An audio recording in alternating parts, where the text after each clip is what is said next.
I did not read Bhagavad Gita until I understood that this life is a test for spirits to find perfect version of own self, and Bhagavad Gita is one of the course books. It has 18 chapters and was revealed in Sanskrit, which faded with time, leaving most ignorant about this divine book. Time to time, Gita is translated in easy versions for the benefit of mankind. In the same lines, under my Guru's able guidance, I am presenting in your feet just some parts of Bhagavad Gita in this format. Certain examples and references are taken from other scripts to create inquisitiveness to read Bhagavad Gita and other similar divine books. Bhagavad Gita was revealed around 5,000 years back by Lord Krishna to Arjuna during the biggest war in the name of Dharma, known as Mahabharata, on the grounds of Kurukshetra. This war was the result of extreme immoralities caused due to greed and competitiveness of the humans living in that time, which eventually led even insulting a married woman in men's forum. All this and many other reasons led 2 million casualties in these 14 days of battle. It also ended Dharma Yuga or Bronze Time, or a time period until when humans were righteous and scared of God.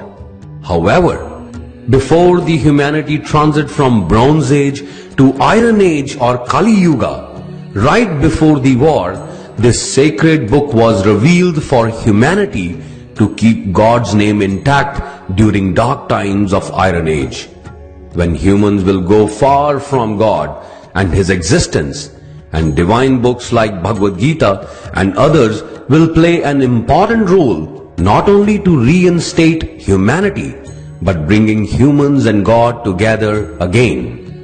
Bhagavad Gita was revealed through Lord Krishna as Torah revealed through Moses, Gospel through Jesus Christ, and Quran through Muhammad. Bhagavad Gita, Quran, Guru Granth Sahib, Bible or Torah are for the whole mankind rather for one religion, because these books teaches about God, reasons for His creation, and most important, it teaches spirits about the rules which need to be followed as humans, and based on these rules, a spirit will be judged after this life. The 4 criterias to clear this test is to stay righteous all the time, find meaning of own life, be non-threatening to self or anyone else by controlling lust, and finally liberate from the cycle of life and death by attaining yoga or oneness with God. Until all 4 pillars are understood, a spirit will keep coming back to reappear for this test. God says in Bhagavad Gita that I was before the beginning and will be after the end. All is me, and I am in all. I am the reason for everyone's existence. I made mountains and rivers. I created stars, planets, sun and moon. I made gods, demigods, demons and humans. What one could see, hear, touch, feel, smell, all is me. I am the creator of everything, and I am the destroyer. And I will keep creating and destroying this in cycle to give repeated opportunities to spirits to attain moksha or liberation from this life and death and live with me forever. Bhagavad Gita says God calls this testing ground for our test as Prakriti or nature created by 5 elements: air, fire, water, earth and ether, which a spirit could experience with its 5 senses by seeing, hearing, touching, tasting and smelling. However, finding God is beyond these five senses.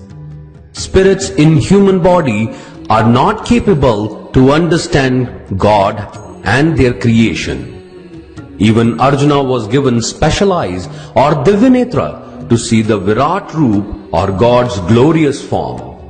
In the beginning of this test, Purusha or spirit get detached from God or Holy Spirit and enters Prakriti or nature in some physical form.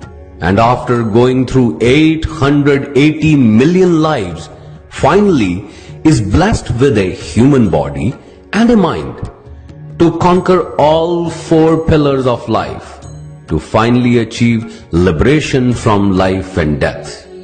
The first pillar is Dharma and is represented by lion. During life, a spirit needs to protect Dharma or truth all the time by being righteous. Second pillar is Artha or meaning of life. It is represented by horse. Each spirit needs to find purpose or meaning of own life to become part of whole creation, to live in universal harmony. Third pillar of life is calm or lust and is represented by a tiger. Throughout the test, humans will be put into difficult emotional situations or chakravyus with own family members and friends. To win over own impure emotions or gunas like greed, pride, lust, anger, ego, and jealousy. These emotions are known as tamasic and rajasic gunas. Our tamasic emotions force us to live a depressive and self-threatening lifestyle, whereas rajasic emotions will make humans competitive, hence threatening to others. However, criteria for each spirit is to attain a golden balance of sattvic lifestyle by being in perfect harmony while on earth, by being non-threatening to yourself, others, and nature. A decision taken under the influence of any of these emotions may lead into a lifetime repenting and can even preempt the chance of getting salvation through this test. Each spirit needs to win control over these emotions by remaining content and thankful with what one has, without comparing and being comparative with anyone. Practice and illumination both will help spirit to achieve this perfect balance. Fourth pillar of this life is moksha and is represented by an elephant. During the life, each spirit consistently wish, and these wishes turn into physical realities sooner or later. Wishes, if not fulfilled in one life, become the reason for spirit's rebirth. Bhagavad Gita teaches that a spirit could reunite with God only if could conquer on all wishes or stop wishing. This pillar also teaches about universal forgiveness, which says that we must forgive all others who hurt us, and we must ask for the forgiveness from all those who we hurt. Until spirit understands all of these four pillars of life and clears this test, a spirit will keep coming back in human form to attain nirvana or finally mukti in some attempt. Once the time of this test is over, the spirit will leave body and all other possessions. What was owned will be now someone else, and spirit will leave for judgment. Based on the karma of that life, rewards in heaven and punishment in hell are given. However, once punishments are over, then the spirit is again given the opportunity to reappear in this test by providing a new body and a mind. During the test, depending upon own good and bad karma of many lives, one is rewarded temporary some comforts and sometimes challenges. But ultimate goal for a spirit on earth is to achieve mukti or liberation from this life and death by attaining yoga or oneness with God. Bhagavad Gita teaches that yoga or oneness with God could be established through body, mind or heart. Unity through body or action is called karma yoga. Bhagavad Gita explains that all are bound to do karma, and each good or bad karma will bring equal good or bad results without any exceptions. A spirit could achieve karma yoga by taking actions for the benefit of whole mankind rather just personal. Some who achieved unity with God through their selfless karma are Valmiki by writing Ramayana, Shravan by dedicating his own life to take care of his blind parents and taking them to pilgrimage, Mother Teresa through her unconditional love, and Madame Curie for her contributions toward radioactive elements to the mankind. All of them achieved karma yoga through their great work, which became eternal and conscious for many generations to come.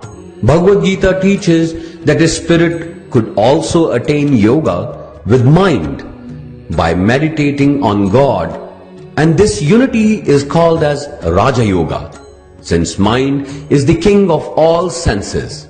A yogi or a spirit, by cleaning inner energy channels, shifting conventional focus of eyes, and with special body postures, could achieve oneness with God. Yogi or spirit learns this with practice to keep inner channels or nadis clean for smooth breathing during illumination and trance meditation. Yogis like Shankaracharya, Swami Paramahansa, Swami Vivekananda and many others were able to establish Raja Yoga with God. Bhagavad Gita teaches that yoga could be achieved through a devotional heart, and this unity through pure devotion towards God is called as Bhakti Yoga. One can achieve oneness with God by just chanting God's name all the time. Chaitanya Mahaprabhu, Mirabai, Lord Hanuman and many others set example of Bhakti Yoga while on earth. God says through Bhagavad Gita that He accepts all His devotees who come in His shelter, even those who fail to understand any dharma or yoga. However, if and when spirits ever forget the reason for this test and their existence and indulge themselves in extreme immoralities by breaking moral boundaries, then I will manifest myself in some form to reinstate dharma by killing not righteous to protect humanity and reinstate dharma. Let's read complete Shri Bhagavad Gita or Guru Granth Sahib or Torah or Quran or Bible in which we have faith and achieve oneness with God for which we spirits have come on earth. Please share it with all spirits, especially kids, so that the new generation could make their reality based on the absolute truth that we all are spirits with a body and a mind, and this life is a test to clear to live with God forever.